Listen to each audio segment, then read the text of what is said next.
Hello friends, आज हम लोग दृष्टि एनसीईआरटी क्लास 6 to 12 का 10 नंबर का टॉपिक करने वाले हैं।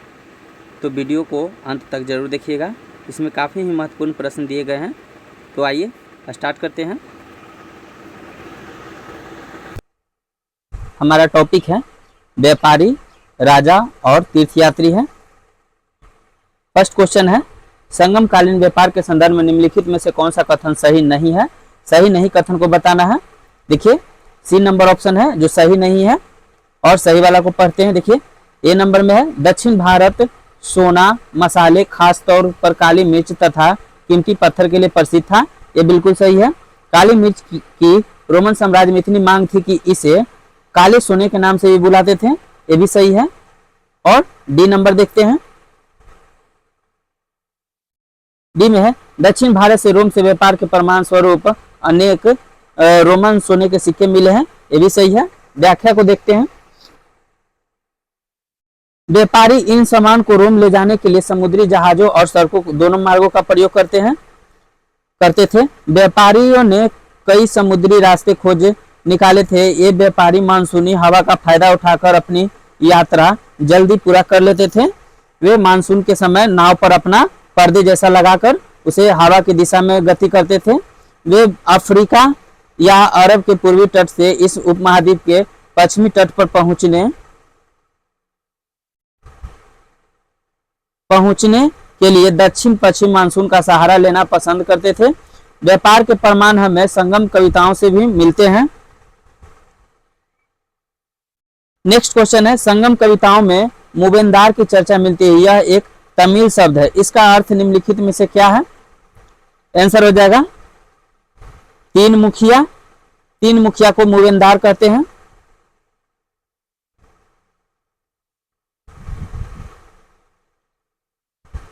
व्याख्या है, मुबेनदार का अर्थ तीन मुखिया होता है। इसका प्रयोग तीन शासक परिवारों के लिए किया जाता है।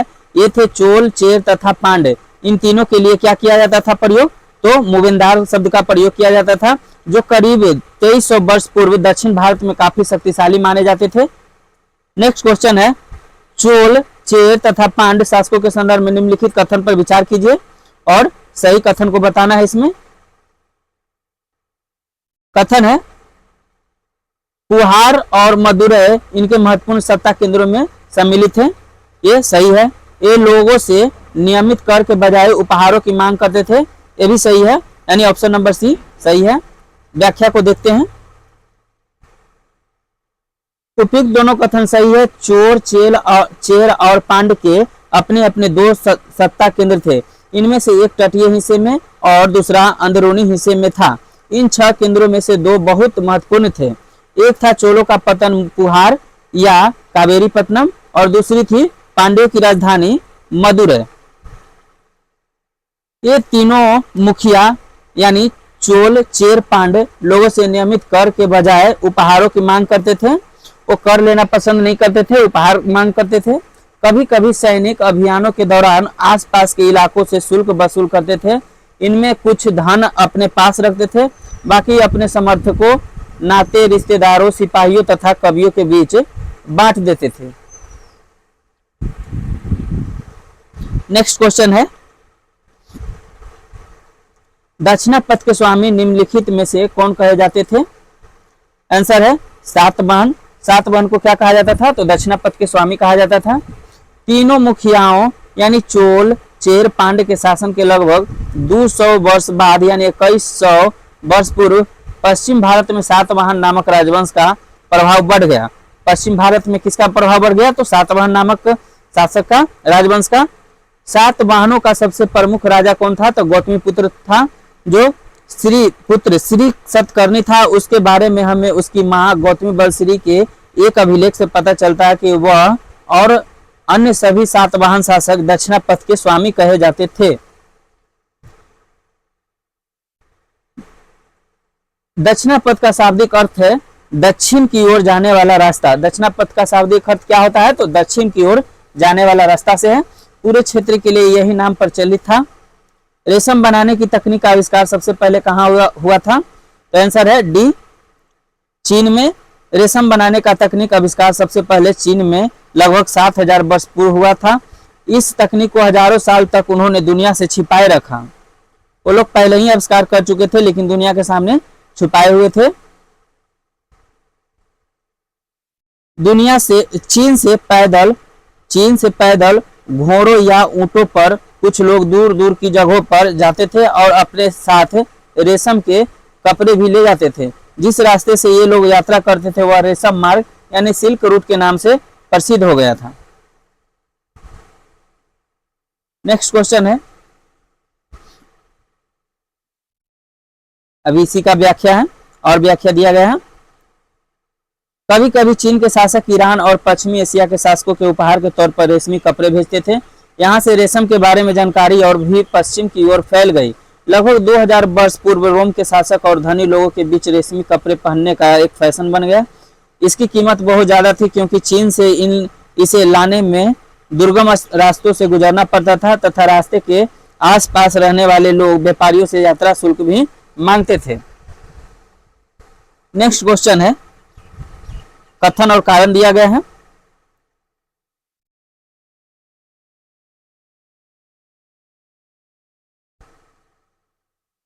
कुछ शासक रेशम मार्ग के बड़े बड़े हिस्सों पर अपना नियंत्रण चाहते थे। ये क्या है? सही है। रेशम मार्ग पर यात्रा कर रहे व्यापारियों से उस क्षेत्र के शासकों को कर, शुल्क तथा तोहफे प्राप्त होते थे। ये भी सही है, यानी ऑप्शन नंबर ए सही है। ए और आर दोनों सही है और आर ए का सही स्पष्टीकरण भी है।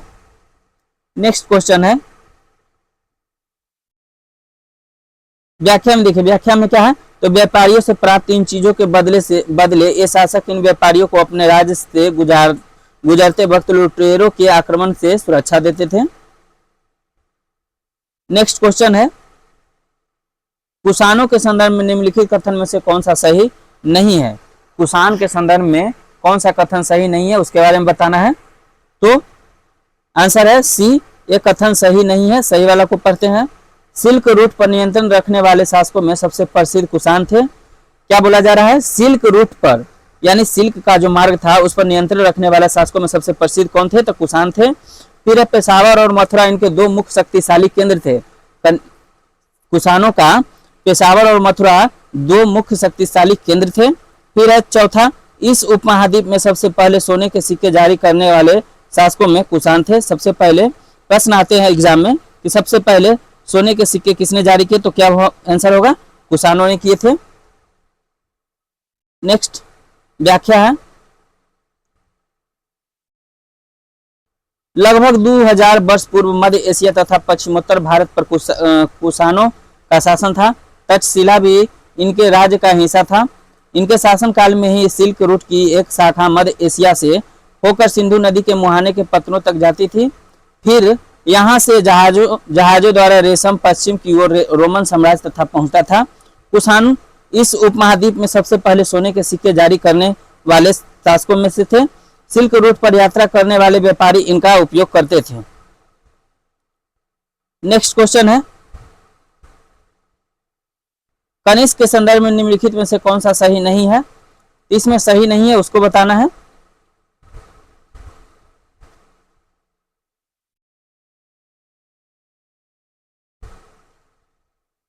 देखिए, कुषाणों का सबसे प्रसिद्ध राजा कनिष्क था, यह सही है। कनिष्क ने लगभग 1900 साल पहले शासन किया था, यह भी सही है।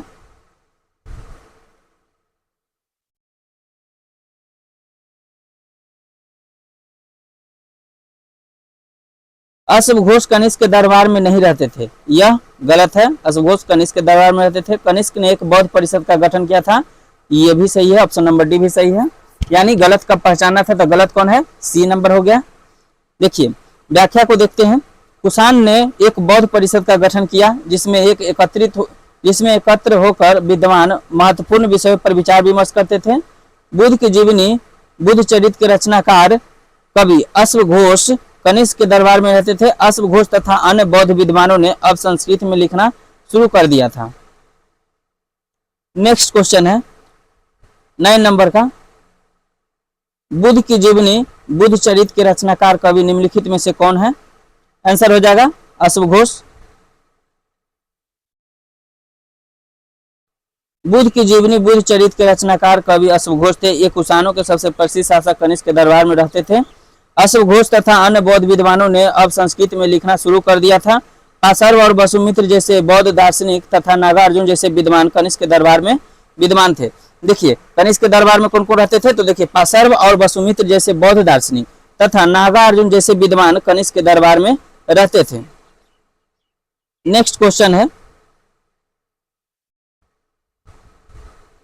मौर्योत्तर काल में बौद्ध धर्म की नई धारा महायान का विकास हुआ। मौर्योत्तर काल में किसका निर्माण हुआ, तो नई धारा महायान का विकास हुआ बौद्ध धर्म का।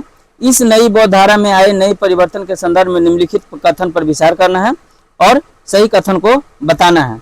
पहले है, पहले मूर्तियों में बुद्ध की उपस्थिति संकेतात्मक रूप से दर्शाई जाती थी, पर अब बुद्ध की प्रतिमाएं बनाई जाती है। क्या है ऑप्शन नंबर ए सही है। फिर है, बोधिसत्व में आस्था को लेकर परिवर्तन आया, ये भी सही है। यानी एक और दो दोनों कथन सही है। Option number C. व्याख्या है, दोनों कथन सही है। महायान धारा में प्रविष्ट मूर्ति निर्माण के बदलाव के तहत अब बुद्ध की प्रतिमाएं बनाई जाने लगी। इनमें से अधिकांश मथुरा में तो कुछ तक्षशिलाएं बनाई गई। बोधिसत्व उन्हें कहते हैं जो ज्ञान प्राप्ति के बाद एकांतवास करते हुए ध्यान साधना कर सकते थे। इस अवस्था में परिवर्तन हुआ। अब ऐसा करने के बजाय महायानी लोगों को शिक्षा देने और मदद करने के लिए सांसारिक परिवेश में ही रहना ठीक समझने लगे। धीरे धीरे बोधिसत्व की पूजा काफी लोकप्रिय हो गई और पूरे मध्य एशिया, चीन और बाद में कोरिया तथा जापान तक भी फैल गई।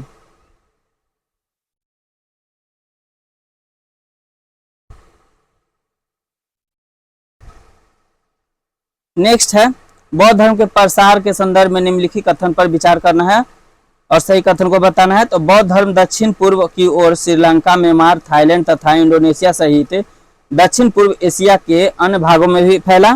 इन क्षेत्रों में थेरवाद नामक बौद्ध धर्म का आरंभिक रूप कहीं अधिक प्रचलित था। ये दोनों कथन सही है। ऑप्शन नंबर सी हो जाएगा। व्याख्या देखते हैं,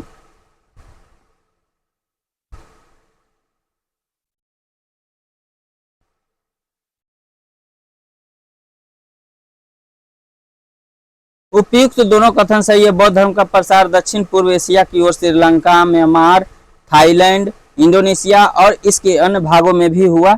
इन क्षेत्रों में थेरवाद नामक बौद्ध धर्म कहीं अधिक प्रचलित था, जो कि बौद्ध धर्म का आरंभिक रूप था। नेक्स्ट क्वेश्चन है, भारत यात्रा पर आए निम्नलिखित चीनी बौद्ध तीर्थयात्रियों का कालक्रम के अनुसार सही क्रम चुनिए। आंसर हो जाएगा बी, फा सियन यानी फाहियान, स्वांग यानी ह्वेनसांग, इसिंग। ऑप्शन नंबर बी सही है। व्याख्या है, भारत की यात्रा पर फाहियान लगभग 1600 वर्ष पूर्व आया, ह्वेनसांग 1400 वर्ष पूर्व तथा इसिंग इसके 50 वर्ष बाद भारत आए। ये सब बुद्ध के जीवन से जुड़ी जगहों और प्रसिद्ध मठों को देखने के लिए भारत आए थे। विष्णु के बराह रूप की मूर्ति निम्नलिखित में से कहां से प्राप्त हुई है? आंसर हो जाएगा मध्य प्रदेश।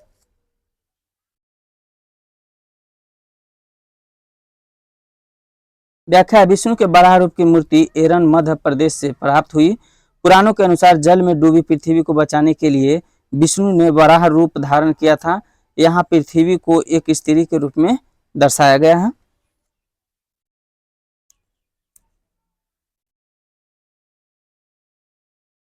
भक्ति परंपरा के संदर्भ में निम्नलिखित में से कौन सा कथन सही नहीं है? तो आंसर सी हो जाएगा। भक्ति मार्ग आडंबर के साथ पूजा पाठ पर जोर देते हैं, यह सही नहीं है। सही है जिसको पढ़ते हैं, भक्ति परंपरा की शुरुआत मौर्योत्तर काल में हुई है। भक्ति परंपरा की शुरुआत कौन से काल में हुई? तो मौर्योत्तर काल में हुई है। भक्ति मार्ग की चर्चा भागवत गीता में भी की गई है, तो ये भी सही है। फिर है चौथा, भक्ति मार्ग मानते थे कि उनके आराध्य देवी या देवता मानव, सिंह, पेड़ तथा अन्य किसी भी रूप में हो सकते हैं, यह बिल्कुल सही है।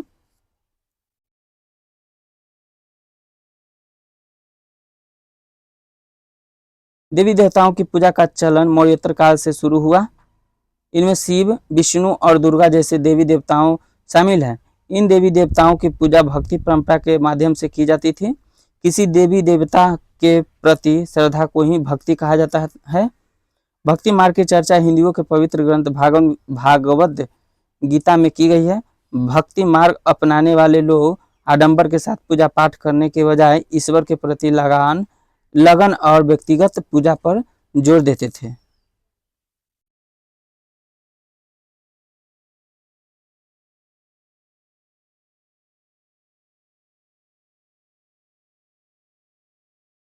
भक्ति मार्ग अपनाने वालों का मानना था कि अगर आराध्य की सच्चे मन से पूजा की जाए तो वह उसी रूप में दर्शन देंगे जिसमें भक्त उसे देखना चाहता है। अतः इस विचार की स्वीकृति बढ़ने के साथ कलाकार देवी देवताओं की एक से बढ़कर एक खूबसूरत मूर्तियां बनाने लगी। भक्ति मार्ग के बढ़ते प्रभाव के काल में ही दक्षिण भारत में लगभग 1400 साल पहले एक शिव भक्ति अपार ने तमिल में शिव स्तुति की रचना की थी। ये शिव भक्त अपार एक बहुत भूस्वामी यानी बिलाल था। नेक्स्ट क्वेश्चन है 15 नंबर का। केरल के ईसाइयों को सीरियाई ईसाई कहा जाता है। सही है। केरल के ईसाई संभवतः पश्चिम एशिया से आए थे। दोनों कथन सही है। व्याख्या देखते हैं। लगभग 2000 वर्ष पूर्व पश्चिम एशिया में ईसाई धर्म के उदय हुआ। ईसाई धर्म के प्रवर्तक ईसा मसीह का जन्म बैथलेहम में हुआ था। रोमन साम्राज्य का हिस्सा था। उन्होंने स्वयं को इस संसार का उद्धारक बताया। ईसा मसीह के उपदेश धीरे धीरे पश्चिम एशिया, अफ्रीका तथा यूरोप में फैल गए। ईसा मसीह की मृत्यु के 100 साल के अंदर ही भारतीय उपमहाद्वीप के पश्चिमी तट पर पहले ईसाई धर्म प्रचारक पश्चिमी एशिया से आए।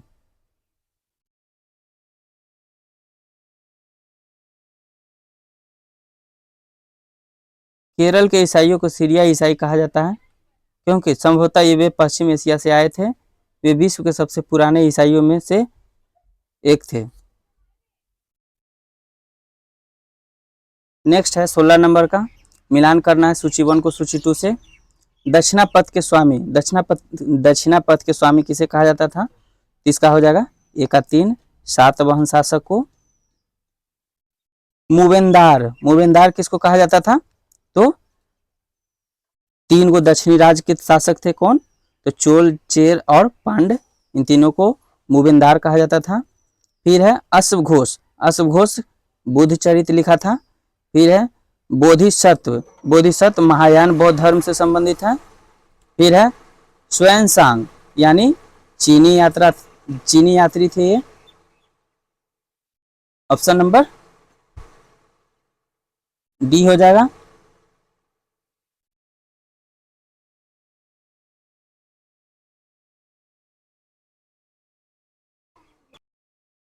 नेक्स्ट टॉपिक है 11 नंबर का। नए साम्राज्य और राज्य है। फर्स्ट क्वेश्चन है हरिसेन निम्नलिखित में से किसका दरबारी कवि था? आंसर हो जाएगा बी समुद्रगुप्त। हरिसेन समुद्रगुप्त का दरबारी कवि था। इलाहाबाद अशोक स्तंभ अभिलेख निम्नलिखित में से किसके काल के बारे में सूचना प्रदान करता है? आंसर हो जाएगा डी समुद्रगुप्त। इलाहाबाद का अशोक स्तंभ अभिलेख समुद्रगुप्त के शासन के बारे में जानकारी देता है। इस पर समुद्रगुप्त के दरबारी कवि हरिसेन ने संस्कृत भाषा में प्रशंसनात्मक वर्णन प्रस्तुत किया है। इसे लगभग 1700 वर्ष पूर्व लिखा गया था। इसे ही प्रयाग प्रशस्ति समुद्रगुप्ती प्रशस्ति कहा गया। प्रशस्ति का अर्थ है प्रशंसा होता है। इससे उसकी विजयों का वर्णन है। इसमें उसे ईश्वर की बराबर बताया गया है। इसमें समुद्रगुप्त की योद्धा और उत्कृष्ट इसमें उनकी विजयों का वर्णन है। इसमें ईश्वर की बराबर बताया गया। इसमें समुद्रगुप्त की योद्धा और उत्कृष्ट कवि के रूप में भी प्रशंसा की गई है। समुद्रगुप्त एक संगीत प्रेमी राजा था। वह बीना भी बजाता था। उसके इस गुण को सिक्कों पर भी दिखाया गया है। समुद्रगुप्त के सिक्के पर बीना बजाते हुए दिखाया गया है। नेक्स्ट क्वेश्चन है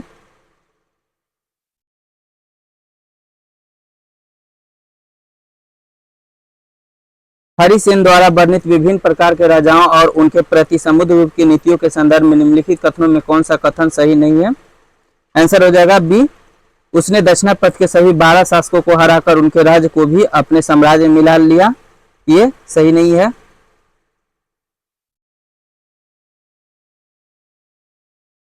व्याख्या है क्योंकि दक्षिणापथ के 12 राजाओं ने हारने के बाद समुद्रगुप्त के सामने समर्पण किया था।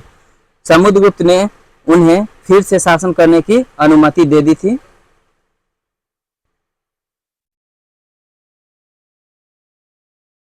समुद्रगुप्त के राज्य के पड़ोसी देशों में असम, तटीय बंगाल, नेपाल और उत्तर पश्चिम के कई गण या संघ आते थे। ये आंतरिक राज्यों के एक घेरे के रूप में समुद्रगुप्त के राज्य से लगे थे। ये समुद्रगुप्त के लिए उपहार लाते थे, उनकी आज्ञा मानते थे तथा उनके दरबार में उपस्थित हुआ करते थे। वह इलाके संभवतः कुषाण तथा शक वंश के थे। इसमें श्रीलंका के शासक भी थे। इन्होंने समुद्रगुप्त की अधीनता स्वीकार की और अपनी पुत्रियों का विवाह उससे किया। निम्नलिखित में से किसने किनके द्वारा महाराजा धीराज की उपाधि धारण की गई थी? आंसर है बी, केवल 1 और 2 के द्वारा, यानी चंद्रगुप्त प्रथम और समुद्रगुप्त, इन दोनों ने महाराजा धीराज की उपाधि धारण की थी। व्याख्या है समुद्रगुप्त और उसके पिता चंद्रगुप्त प्रथम ने महाराजा धीराज की उपाधि धारण की। समुद्रगुप्त के दादा और परदादा का उल्लेख महाराजा के रूप में ही मिलता है। समुद्रगुप्त की मां कुमार देवी थी जो लिच्छवी गण की थी। शक विजेता निम्नलिखित में से किसे कहा जाता है? आंसर है चंद्रगुप्त द्वितीय को। चंद्रगुप्त द्वितीय को शक विजेता कहा जाता है। उसने पश्चिमी भारत में सैन्य अभियान करके अंतिम शक शासक रुद्र सिंह तृतीय को परास्त किया। इस विजय के उपलक्ष्य में मालवा क्षेत्र में व्याघ्र शैली के चांदी के सिक्के चलाए। ये सिक्के उसी शकों पर विजय के सूचक हैं। कालिदास निम्नलिखित में से किसके दरबार में थे? आंसर है डी, चंद्रगुप्त द्वितीय के दरबार में थे। चंद्रगुप्त द्वितीय का दरबार विद्वानों से भरा रहता था। कवि कालिदास, खगोल शास्त्री और आर्यभट्ट उसी के दरबार में थे। वानभट्ट निम्नलिखित में से किसके दरबारी कवि थे? आंसर है डी, हर्षवर्धन। वानभट्ट हर्षवर्धन के दरबारी कवि थे। इन्होंने हर्षवर्धन की जीवनी हर्षचरित लिखी, जिससे हर्ष के शासनकाल और वंशावली का पता चलता है। हर्ष ने लगभग 1400 वर्ष पूर्व शासन किया था।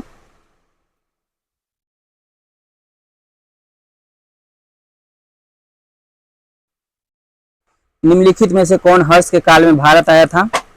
आंसर है हेनसांग, बी नंबर। व्याख्या है चीनी तीर्थयात्री हेनसांग हर्ष के काल में भारत आया। वह काफी समय के लिए हर्ष के दरबार में भी रहा। उसने वहां से जो कुछ देखा उसका विस्तृत विवरण दिया है। नेक्स्ट है नर्मदा नदी पर सम्राट हर्ष के दक्षिण की ओर बढ़ने की कोशिश को किसने रोका था? आंसर है बी, पुलकेशिन द्वितीय ने रोका था। व्याख्या है मगध और बंगाल को जीतकर हर्ष को पूर्व में जितनी सफलता मिली थी उतनी अन्य जगहों पर नहीं मिली। जब उसने नर्मदा नदी को पार कर दक्कन की ओर बढ़ने का प्रयास किया तब चालुक्य नरेश पुलकेशिन द्वितीय ने उसे रोक दिया। नेक्स्ट है कांचीपुरम निम्नलिखित में से किसकी राजधानी थी? आंसर है सी, पल्लवों की राजधानी थी कांचीपुरम। पल्लवों की राजधानी कांचीपुरम थी। पल्लवों का राज कांचीपुरम के आसपास के क्षेत्रों से लेकर कावेरी नदी के डेल्टा तक फैला हुआ था। चालुक्यों की राजधानी निम्नलिखित में से कौन सी थी? आंसर है बी, एहोल। व्याख्या है चालुक्यों की पहली राजधानी एहोल जो एक प्रमुख व्यापारिक केंद्र था, धीरे धीरे यह एक धार्मिक केंद्र भी बन गया जहां कई मंदिर थे। चालुक्यों का राज्य कृष्णा और तुंगभद्रा नदियों के बीच स्थित था। यह क्षेत्र रायचूर दोआब कहलाता था। पुलकेशिन प्रथम के दौरान चालुक्यों की राजधानी बादामी स्थानांतरित की गई थी। बादामी को बतापी के रूप में भी जाना जाता है। बादामी को बतापी के रूप में भी जाना जाता है। नेक्स्ट क्वेश्चन है रवि कीर्ति निम्नलिखित में से किसके दरबारी कवि थे? आंसर है डी, पुलकेशिन द्वितीय के। रवि कीर्ति पुलकेशिन द्वितीय के दरबारी कवि थे। पुलकेशिन द्वितीय सबसे प्रसिद्ध चालुक्य राजा थे। उसके बारे में रवि कीर्ति द्वारा रचित प्रशस्ति से पता चलता है। उसमें उसकी 4 पीढ़ियों के बारे में बताया गया है। नेक्स्ट है 13 नंबर का दक्षिण भारत में पूर्व मध्यकालीन प्रशासन के संदर्भ में निम्नलिखित कथन पर विचार कीजिए। कथन है। कुछ महत्वपूर्ण प्रशासकीय पद पर अनुवांशिकी होते थे, यह सही है। फिर है कभी कभी एक ही व्यक्ति कई पदों पर कार्य करता था, ये भी सही है, यानी 1 और 3 सही है, ऑप्शन नंबर सी। दक्षिण भारत में पूर्व मध्यकालीन प्रशासन में कुछ महत्वपूर्ण पद आनुवंशिक बन गए तथा कभी कभी एक ही व्यक्ति कई पदों पर कार्य करता था, जैसे हरिसेन अपने पिता की तरह महादंडनायक बने, साथ ही उसे कुमारा मात्य भी बनाया गया। प्रशासन की प्राथमिक इकाई गांव होते थे, न कि नगर होता था। कभी कभी एक ही व्यक्ति कई महत्वपूर्ण पदों पर कार्य करता था, जैसे हरिसेन महादंडनायक और कुमारा मात्य होने के साथ साथ संधि विग्राहक भी थे। नेक्स्ट है सूची को मिलान करना है, सूची 1 से सूची 2 से मिलान करना है। पहला है नगर श्रेष्ठी, इसका हो जाएगा मुख्य बैंकर। फिर है सार्थवाहक, व्यापारियों काफिले का नेता, व्यापारियों काफिले का नेता।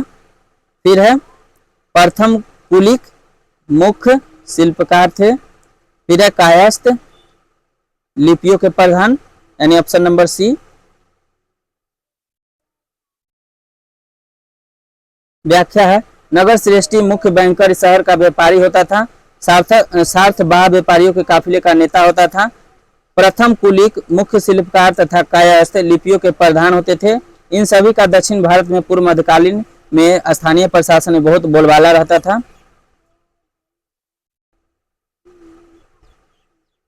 पूर्व मध्यकालीन सामंतों के संदर्भ में निम्नलिखित कथन पर विचार करना है, इसमें बताना है कौन सा कथन सही है। रवि कीर्ति निम्नलिखित में से किसके दरबारी कवि थे? पुलकेशिन द्वितीय। रवि कीर्ति पुलकेशिन द्वितीय के दरबारी कवि थे। पुलकेशिन द्वितीय सबसे प्रसिद्ध चालुक्य राजा था। इसके बारे में रवि कीर्ति द्वारा रचित प्रशस्ति से पता चलता है। इसमें उसकी 4 पीढ़ियों के बारे में बताया गया है।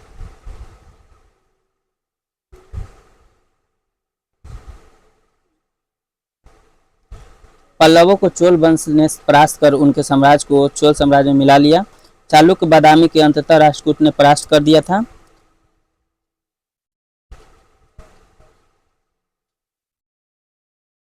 दक्षिण भारत में पूर्व मध्यकालीन प्रशासन के संदर्भ में निम्नलिखित कथन पर विचार कीजिए।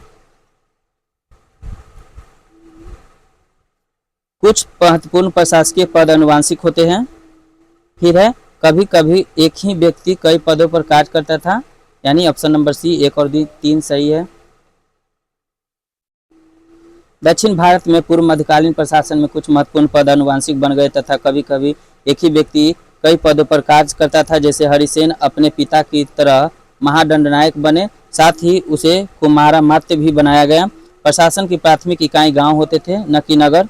कभी कभी एक ही व्यक्ति कई महत्वपूर्ण पद पर कार्य करता था, जैसे हरिसेन महादंडनायक और कुमारा मात्य होने के साथ साथ संधि विग्राहक भी थे। नेक्स्ट है सूची 1 को सूची 2 से मिलान करना है। नगर खरोष्टी, यह है मुख्य बैंकर। फिर है सार्थवाहक, व्यापारियों काफिले का नेता। फिर है प्रथम कुलिक, मुख्य शिल्पकार, और कायस्थ लिपियों के प्रधान, ऑप्शन नंबर सी सही है। नगर श्रेष्ठी मुख्य बैंकर या शहर के व्यापारी होता था। सार्थवाहक व्यापारियों के काफिले का नेता होता था। प्रथम कुलिक मुख्य शिल्पकार तथा कायस्थ लिपियों के प्रधान होते थे। इन सभी का दक्षिण भारत में पूर्व मध्यकाल में स्थानीय प्रशासन में बहुत बोलबाला रहता था। नेक्स्ट है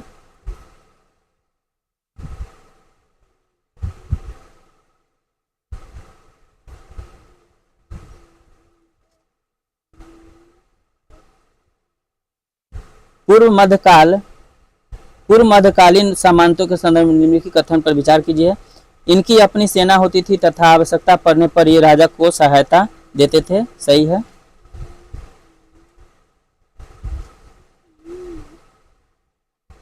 इन्हें कोई नियमित वेतन नहीं दिया जाता था। जहां शासक दुर्बल होते थे वे स्वतंत्र होने का प्रयास करते थे, सही है, यानी ऑप्शन नंबर डी 1, 2, 3 सभी सही है। पूर्व मध्यकाल में सामंतों को नियमित वेतन नहीं दिया जाता था, बदले में उनमें से कुछ को भूमिदान दिया जाता था। दी गई भूमि से एक कर वसूलते थे, जिससे वे सेना तथा घोड़े घोड़ों की देखभाल करते थे, साथ ही वे इससे युद्ध के हथियार जुटाते थे।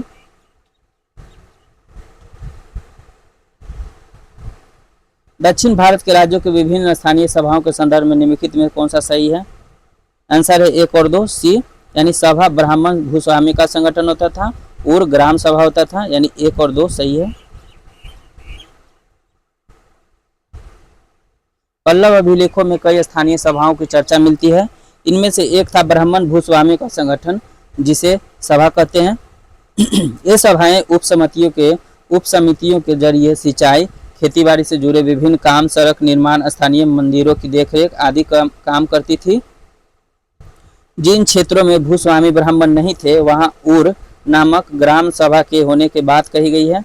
नगरम व्यापारियों के एक संगठन का नाम था। संभवतः इन सभाओं पर धनी तथा शक्तिशाली भूस्वामियों और व्यापारियों का नियंत्रण था। इनमें बहुत सी स्थानीय सभाएं शताब्दियों तक काम करती रही।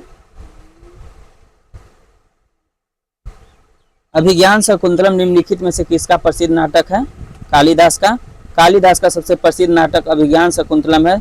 यह दुष्यंत नामक एक राजा और शकुंतला नामक एक युवती की प्रेम कहानी है। कालिदास के नाटकों की विशेषताओं के संदर्भ में निम्नलिखित कथनों पर विचार कीजिए। कालिदास अपने नाटकों में राज दरबार के जीवन चित्रण के लिए प्रसिद्ध था, यह सही है। कालिदास के नाटकों की रोचक विशेषता यह है कि इन नाटकों में राजा और अधिकांश ब्राह्मणों के प्राकृति बोलते हुए जबकि अन्य लोग तथा महिलाओं को संस्कृत बोलते हुए दिखाया गया है। यह बिल्कुल गलत है। ऑप्शन नंबर ए केवल एक सही है।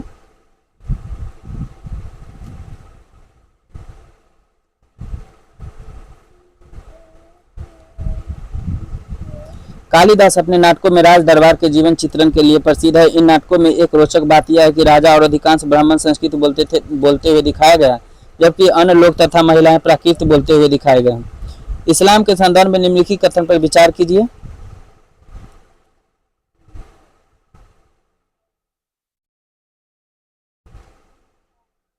पैगंबर मोहम्मद ने अरब इस्लाम नामक नए धर्म की शुरुआत की थी। अगले 100 सालों के दौरान इस्लाम उत्तरी अफ्रीका, इस्लाम स्पेन, ईरान और भारत में फैल गया। दोनों सही है। अरब नाविक जो इस उपमहाद्वीप की तटीय बस्तियों से पहले से ही परिचित थे, अब अपने साथ इस नए धर्म को भी ले आए। ये तीनों सही है, यानी ऑप्शन नंबर डी 1, 2, 3। व्याख्या है उपयुक्त सभी कथन सही है। पैगंबर मोहम्मद इस इस्लाम नामक नए धर्म की शुरुआत लगभग 1400 वर्ष पूर्व की गई थी, जो 100 सालों के दौरान उत्तरी अफ्रीका, स्पेन, ईरान और भारत में फैल गया। अरब व्यापारी तथा नाविकों ने भारत और यूरोप के बीच समुद्री व्यापार बढ़ाने में महत्वपूर्ण भूमिका निभाई। अतः वे इस उपमहाद्वीप की तटीय बस्तियों से पहले से ही परिचित थे। इसी आवागमन के क्रम में वे अपने साथ इस नए धर्म को भी ले आए। फ्रेंड्स, आज का सेशन यहीं पर समाप्त करते हैं। नेक्स्ट सेशन में फिर मिलेंगे। Thanks for watching video.